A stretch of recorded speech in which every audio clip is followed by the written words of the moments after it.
Prohibition Act, also known as VAPP Act, was enacted in 2015 to address the many incidences of violence against individuals and to provide maximum protection and effective remedies for victims as well as punishment of offenders. VAP covers all forms of violence like rape, incest, indecent exposure, stalking, offensive conduct, harmful traditional practices, other forms of sexual and gender-based violence, maiming of spouse, forceful ejection from home, forced isolation, acid bath, and killing. Our conversation today will focus on victims of sexual violence and assisting them to get needed medical attention and understanding their rights because of the devastating and sometimes damaging consequences for victims of sexual violence, especially women. It is crucial that society provides them with the needed support in making decisions to deal with the outcome of their harrowing experiences. Now, joining us on the program this morning is via Zoom is a consultant, obstetrician and gynecologist, Lagos State University Teaching Hospital, Dr. Kehinde Okwade. Thank you so much for joining us on TVC Breakfast. Thank you. Thank you for having me. Good morning. What? Right. Help us understand how much awareness do you think the Violence Against Persons Prohibition Act has actually, garnered since 2015 of the enactments? Do you think it has actually gained awareness, and how effective has it been ever since? Okay, thank you for that question.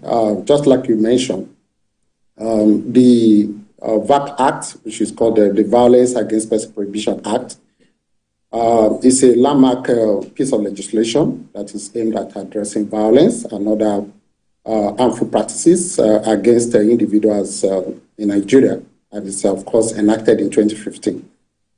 You will imagine that since it's the enactment in 2015, there will have been so much awareness among people in the country.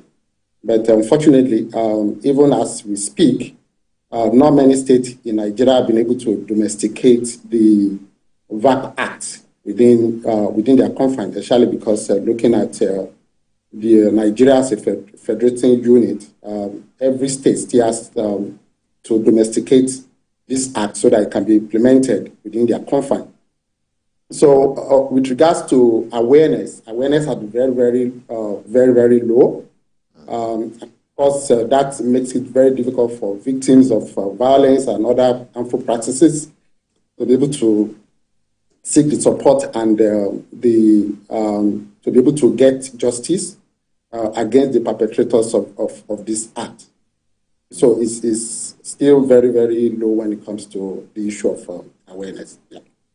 And the 2015 Act, which was enacted to protect women from domestic violence, I understand that it's been repealed to sort of align with the realities that we have on ground. The reps are trying to, input a broader understanding of the Act, which would include eliminating violence against all persons in both private and public life.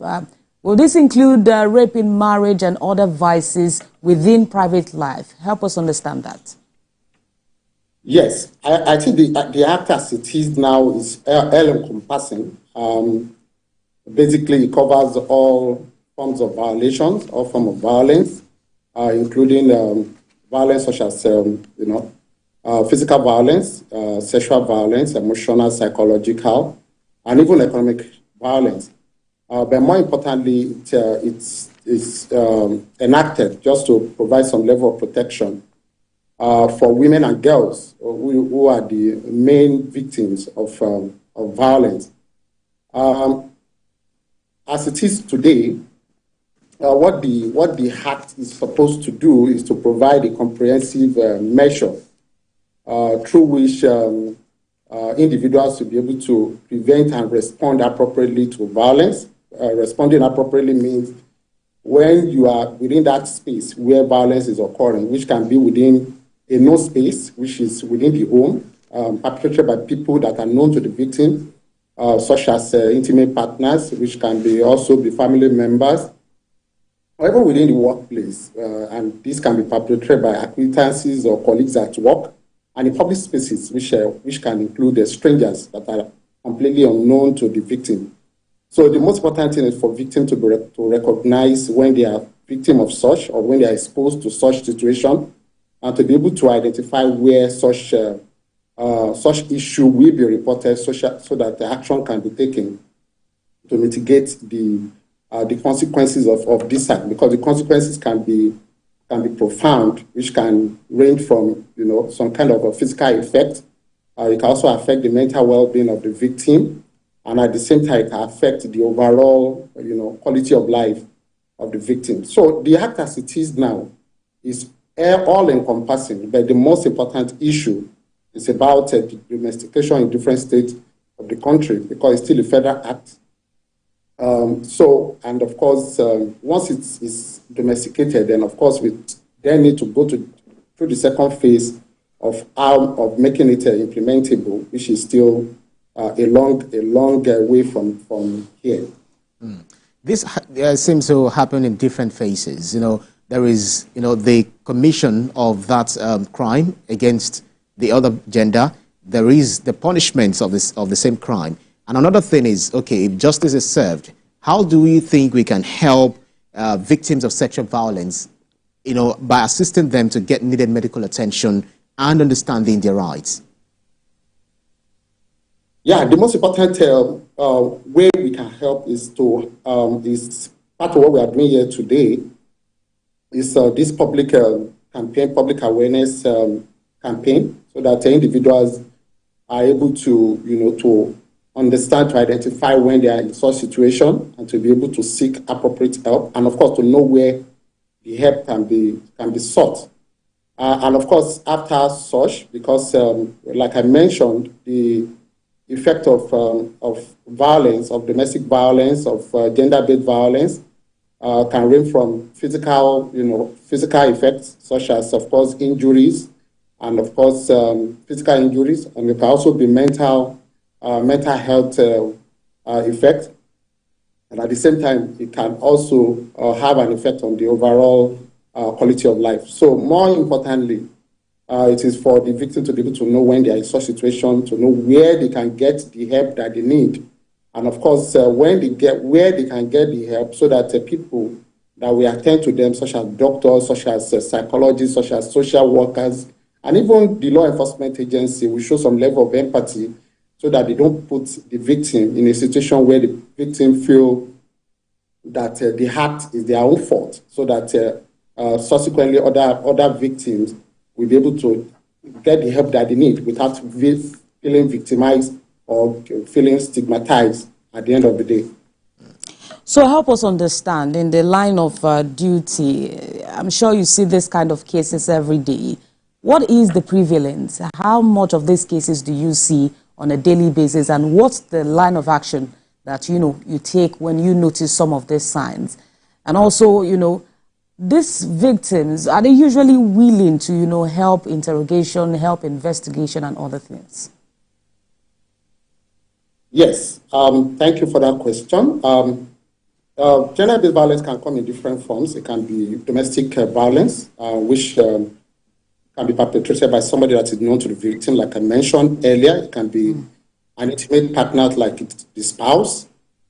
It can even be, family members, and it can come in the form of rape, sexual assault. It can be in the form of sexual harassment, even in the workplace.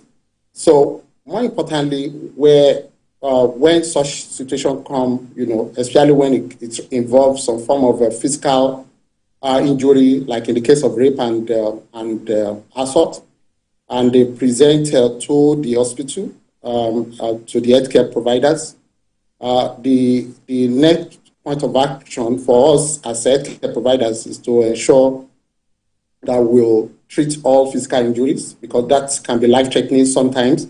Some victims come with, with very debilitating, very life-threatening physical injury. So that needs to be taken care of. Then after that, of course, there are other issues that come with that, like, issue of, sexually transmitted infection, which, the perpetrators could introduce into the victim. So that needs to be taken care of in terms of, treatment, preventing such from occurring. And of course, we also need to look at providing some support in form of psychological, social support for victim, and of course also escalating it to the level of the law enforcement agency, depending on what the victim desires. Because sometimes, just like we have seen, a lot of victims don't even want it reported. But on us is for us to actually allow them to be able to see the reason why such issues should be reported, because if they keep quiet, then of course others will fall victim. We also fall victim under the same circumstance, which more often than not they understand. So it's quite common. It's quite common, at least in terms of rape and sexual assault. Usually, from every point in time, at least you tend to see at least 1 or 2 cases every month. But of course, it goes beyond what the rape and sexual assault. It goes to things like harmful traditional practices, which is still quite prevalent in Nigeria. A lot of girls and women are still exposed to female genital mutilation, to harmful widowhood rights, where women are made to drink the water that was used to bathe the corpse of the husband. Yeah. So all this can be, these are gory things that we may not be able to talk about on screen, but they happen every day in Nigeria. And that is part of what we are trying to curb and prevent from occurring. But more importantly, education of the potential victim is the most important thing. And of course, going beyond girls and women, everybody can be a victim, even men and boys. That's right. But we know that the most affected, group of people are actually, women and girls, especially in Nigeria. That's right. So I would like for you to talk particularly about, because one of the violence that actually happened, the perpetration of such violence is that of the sexual violence, where at the end of the day you find a lady, ending up getting pregnant. What do you think should be done in that regard? Usually, in that regard, as healthcare providers, the most important thing for us, and I represent a body of doctors gynecologists and obstetricians in Nigeria, and of course the basic thing is that for us as providers to do no harm, and doing no harm means we need to bother ourselves about not just the physical well-being, but the mental, psychological well-being of the victim of that act. And of course, when we have such a victim falling into that category of rape and pregnancy, of course, we know the lifelong consequence of carrying such pregnancy. So usually we counsel, and of course, once we counsel, of course, the final decision is still left to the victim. But of course, the counseling has to be directed in such a way that we have to table everything, and so that the victim also know and can take decision on whether that pregnancy needs to be kept or not. But we know that most times, because of the effect that it has, not just on the victim, but also on the family, more often than not, the counseling will be targeted at terminating such pregnancy, and we can offer that as a logical way forward for the victim to be able to terminate such pregnancy.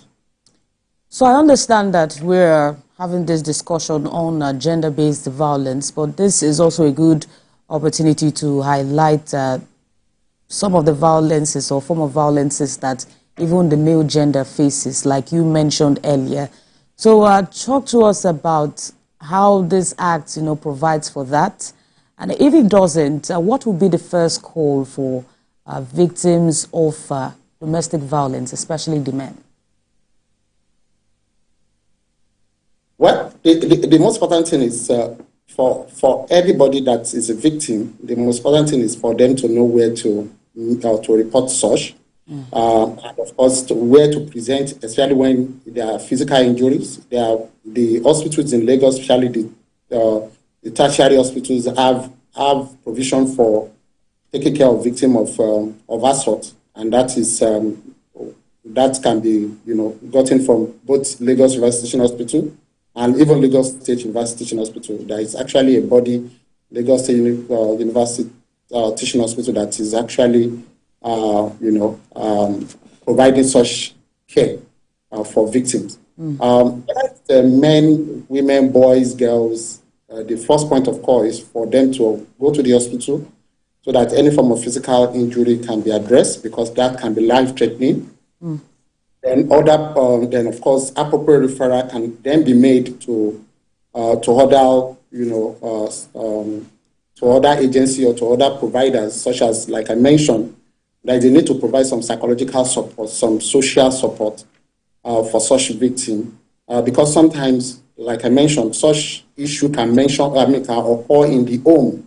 So such victim can actually be provided with shelters. So you need some kind of social support for them. That's because right. They cannot go to that same environment where the act was perpetrated. So they need to be provided with that support. And of course, if there is also a need, because what the VAC Act has provided is the opportunity for the perpetrators to also be punished based on the existing law in the country. So that needs to be escalated to the law enforcement agency, so that such perpetrators can be prosecuted and of course, punished appropriately. All right, so very quickly before we let you go, is there any link between sexual violence and the increasing rates of maternal mortality? Yes, definitely, there is, because like I mentioned, the primary victims of sexual violence or domestic violence, as the case may be, are actually girls and women most times, at least disproportionately in our own context. More often than not, up to 99% of cases in Nigeria, actually, this act actually targeted at women and girls. That's right. So more importantly, if such people get pregnant, because of the stigma and victimization that is associated with such kind of, in our context, they will say it's an abomination for you to carry such pregnancy. People will probably ostracize you. They become a social isolate. And of course, that can we have seen victims of such that have committed suicide, and just because they got pregnant because of that act. So basically, our own strategy is to make out, of course, because we know that when such people get pregnant, no matter what you tell them, they're not going to carry that pregnancy. They will not carry. Even if you don't provide them with the help they need, if you turn them away, they go to quack and they mess them up, they damage them, and of course that contributes to the maternal mortality figure that we have in the country. So our own strategy as a group of professionals is to provide that, give them that in a very safe way, so that we can preserve the sanctity of life, which is the oath. Yeah, thank you. Absolutely. So I just believe that, because the last time I checked, about just maybe some 20 states or thereabout have actually domesticated the VAP Act. Especially, we just have to take the information to rural or marginalized communities in Nigeria, where access to information may essentially be limited. Thank you very kindly, consultant, obstetrician and gynecologist, Lagos State University Teaching Hospital, Dr. Kehinde Okwade. Thank you so much for your time. Thank you for having me.